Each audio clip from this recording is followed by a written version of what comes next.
আজ মামা ওই ঘটনার কারণে বেঁচে নেই। তার মৃত্যুর জন্য তার মা বাবা এখনও নিজেকে দায়ী মনে করে। বলে রাখা ভালো রাসেল ভাই, আমার নানা বাড়ি আমাদের পাশের গ্রামেই ছিল। আমি ছোটবেলায় বেশিরভাগ সময় নানা বাড়িতে থাকতাম। ওই দিনও আমি নানার বাড়িতে ছিলাম।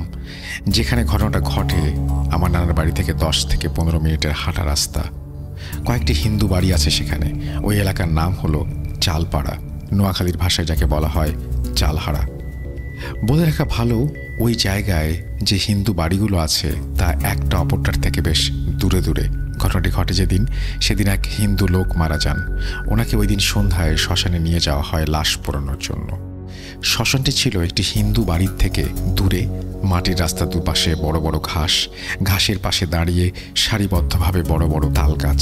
যেখানে মানুষ পোড়ানো হয় তার ঠিক পাশেই একটা বড় গাছ আছে। কোনো বাড়িঘর নেই। কোনো হিন্দু মানুষের মৃত্যু ছাড়া ওইদিকে কেউ যায় না। এখনও দিনের বেলা ওই জায়গাতে যেতে মানুষ ভয় পায়। রফিক মামার বড় চাচাতো ভাইরা ওই এলাকায় মারা গেছে। লোকের মুখে শুনতে পেয়ে চিন্তা করলাম, কখনো হিন্দুদের লাশ পোড়ানো দেখিনি, তাই তারা লাশ পোড়ায় কিভাবে দেখতে যাই। যেই চিন্তা সেই কাজ। যাওয়ার প্রস্তুতি নেই। রফিক মামা শুনতে পায় তাদের সাথে যাওয়ার জন্য কান্না করতে থাকে। তারা প্রথমে না করলেও রফিক বাবার কান্না দেখে এক পর্যায়ে তারা তাকে নিয়ে যায়।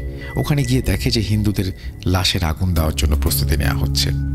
মামার সামনে তারা লাশে আগুন দেয়। কিছুক্ষণ পর লাশটি উঠে বসে।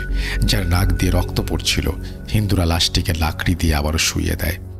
এটা হয় কারণ মানুষকে পোড়ানোর সময় মানুষের হাড় শক্ত হয়ে যায় এবং রফিক মামা এটা দেখে অজ্ঞান হয়ে যায়।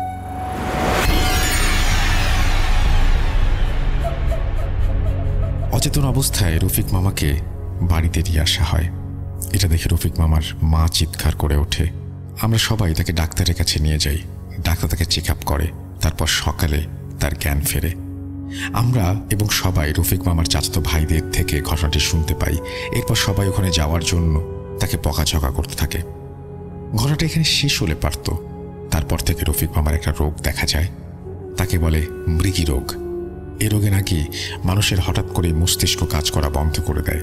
উদাহরণ, মানুষ হাঁটতে আছে, সামনে কি পুকুরে কি নাকি রাস্তায়, দেয়াল নাকি কোনো কিছু সামনে বাধা আছে, কোনোটা খেয়াল করে না। এই রোগের জন্য রফিক মামাকে অনেক ডাক্তার দেখানো হয়। রোগটির কোনো সুরাহা হয় না। বড় হুজুরের কাছে নিয়ে যাওয়া হলে হুজুর বলে রফিক মামা যে ভয় পেয়েছিলেন ওই সময় তাকে একটা খারাপ জিন আসর করেছে। এই জিনটা খুবই শক্তিশালী, তিনি এর কিছুই করতে পারবেন না। রফিক মামার মা হুজুরের কথায় বিশ্বাস করেন না।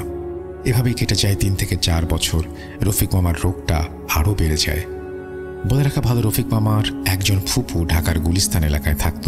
2012-13 সালের দিকে রফিক মামা তার মায়ের সাথে ঢাকায় তার ফুপুর বাসায় বেড়াতে যায় এবং ওখানে তার ফুপুর কাছে শুনতে পায় গুলিস্তানের কোনো একটা জায়গায় এক তান্ত্রিক চিকিৎসা করে।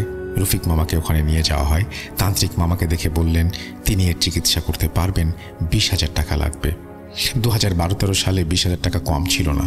কিন্তু বলে রাখা ভালো, রফিক মামার বাবা ছিলেন একজন কৃষক, তারা ছিলেন নিম্নবিত্ত। এত টাকা দেখে তারা চিকিৎসা করাবেন না বলে চলে আসতে যাবে, তখন তান্ত্রিক বলে ওঠে এই জিনটা খুবই খারাপ জিন, রফিক মামাকে নাকি নিয়ে যাবে। 18 থেকে 22 বছরের মধ্যে রফিক মামার মা চিন্তা করে তান্ত্রিক মনে হয় টাকার জন্য বানিয়ে বানিয়ে বলছে। এই কারণেই তারা চিকিৎসা না করিয়ে চলে আসে। এটাই ছিল সবচেয়ে বড় ভুল। এবং যে ভয় ছিল সেটাই হলো, মামা মারা যায় তখন ক্লাস 10-এ তার টেস্ট পরীক্ষা চলছিল। সালটা ছিল 2018। রফিক মামার বয়স তখন 19 বছর। আমার পরীক্ষা ছিল সকাল 9টা থেকে। তাড়াতাড়ি খাবার খেয়ে স্কুলে চলে যাই। যথারীতি পরীক্ষা শুরু হয়ে যায়। পরীক্ষার 2 ঘন্টা যেতে না যেতেই আমার আম্মু আমার স্কুলে হাজির। আমি স্কুলে আম্মুকে দেখতে পেয়ে অবাক হয়ে যাই। আম্মু এসে বলে তো রফিক মামা মারা গেছে। এখানে বলে রাখা ভালো, নানা বাড়ির পাশের বাড়িতে একজনের নামও রফিক। আমি ভাবলাম সেই রফিক মামাই হয়তো মারা গেছে, কিন্তু আমার মা আমাকে শুধরে দিলেন। তিনি বললেন যে আরে না, তোর রফিক মামাই মারা গেছে। স্যারকে খাতা দিয়ে নানা বাড়িতে চলে আসলাম। আমাকে লাশের চেহারা দেখতে বারণ করলেও আমি লাশের চেহারা দেখি এবং মামার নাক দিয়ে তখন রক্ত পড়ছিল। রফিক মামাকে কবর দিয়ে আমরা বাসায় চলে আসি। আমার পরীক্ষা শেষ হলে আমি নানা বাড়িতে যাই এবং রফিক মামার মায়ের কাছ থেকে মামার মৃত্যুর ঘটনা শুনি। এখানে বলে রাখা ভালো, রফিক মামার 4 ভাই বোন। মামার সেজ এবং বড় ভাই তারা যেভাবে হোক বিদেশে পাঠায় এবং মোটামুটি সচ্ছল পরিবার তারা। এবং নতুন ঘর হয়েছে তখন। তিনি বলেন ওই দিন সন্ধ্যা থেকে শরীরটা তার ভালো লাগছিল না, তাই তিনি তাড়াতাড়ি শুয়ে পড়েন। রফিক মামা প্রতিদিনের মতো বাজার থেকে আসে রাত 8টা বাজে। এখানে বলে রাখা ভালো, মামা বাজারে ফার্নিচারের দোকানে কাজ শিখত। খুব সাহসী ছিল সে, মাছ ধরার নেশাও ছিল, তাই প্রতিদিন কোচ বা ট্যাঁটা নিয়ে মাছ ধরতে বেরিয়ে যেত অনেক রাত পর্যন্ত। মাছ ধরে তারপরে ঘরে ফিরত। ওই দিনও রফিক মামা বাজার থেকে এসে মাকে ভাত দিতে বলেন এবং তার মা তাকে বলেন তুই খেয়ে নে। মামা নিজে খেয়ে প্রতিদিনের মতো কোচ আর ট্যাঁটা নিয়ে মাছ ধরতে বেরিয়ে চলে যায়। 12টার দিকে অনেক মাছ নিয়ে ঘরে এসে মাকে ডাকতে থাকে। মাকে ফ্রিজে রাখতে বলে মাছগুলো। রফিক মামা মাছগুলো রেখে টয়লেটে যায়। টয়লেট কিন্তু বাসা থেকে একটু বেশি দূরে ছিল এবং সেখানে যায়। রফিক মামার মা যখন ফজরের নামাজ পড়তে ওঠে দেখে মামা ঘরে নেই। তিনি মনে করেন রফিক মামা মনে হয় টয়লেটে, তাই তিনি অজু করে ফজরের নামাজ পড়ে মামার ঘরে আসেন। তিনি খুঁজতে বের হন, তার ছেলেকে না পেয়ে এদিক সেদিক খুঁজতে থাকেন। উল্লেখ করে রাখা ভালো যে বাড়ি থেকে 100 মিটার সামনে দোকান, সেই দোকানের দিকে যেতে লাগলেন তিনি। রাস্তার পাশে খাদের মতন একটা জায়গায় একটা বড় পুতুল পড়ে আছে, হালকা অন্ধকারে ঠিক দেখা যাচ্ছে না। তিনি ওটার দিকে খেয়াল না করে দোকানে গিয়ে দেখেন দোকান তখনও খোলেনি। মসজিদ থেকে তখন কতগুলো লোক আসছিল, তাদেরকে তিনি জিজ্ঞেস করেন, তারাও কিছু বলতে পারে না। হঠাৎ তার মনে হলো ওই পুতুলটার কথা। তিনি তাড়াতাড়ি গিয়ে যা দেখলেন তা দেখার জন্য তিনি প্রস্তুত ছিলেন না। একটু আলো হয়েছে, রফিক মামার মা দেখেন তার ছেলের পা দুটো ওপরে, মাথা গর্তের মধ্যে ঢুকানো। তিনি এটা দেখে চিৎকার করে অজ্ঞান হয়ে যান এবং তার জ্ঞান ফিরলে তিনি দেখেন তিনি খাটের ওপরে তার ছেলের নিথর দেহটা মাটিতে শোয়ানো। এখনো পর্যন্ত রফিক মামার মৃত্যুটা একটা রহস্য। এখনো জানি না মামা গর্তের কাছে কেন গেল। টয়লেট গর্তের বিপরীত দিকে ছিল। আমি খুবই দুঃখিত কথাগুলো গুছিয়ে না লিখতে পারার জন্য।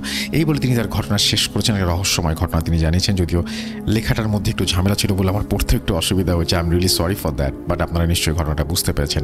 থ্যাংক ইউ ভেরি মাচ সেই ঘটনাটি শোনার জন্য, আমাদের সঙ্গে থাকার জন্য। আমরা আপনাদের কাছ থেকে ঘটনা চাই। আমাদের ইমেল অ্যাড্রেস হচ্ছে russell.bhoot.com@gmail.com। আপনাদের ঘটনা পাঠিয়ে দিন, আমরা চলে যাব আমাদের পরবর্তী ঘটনায়।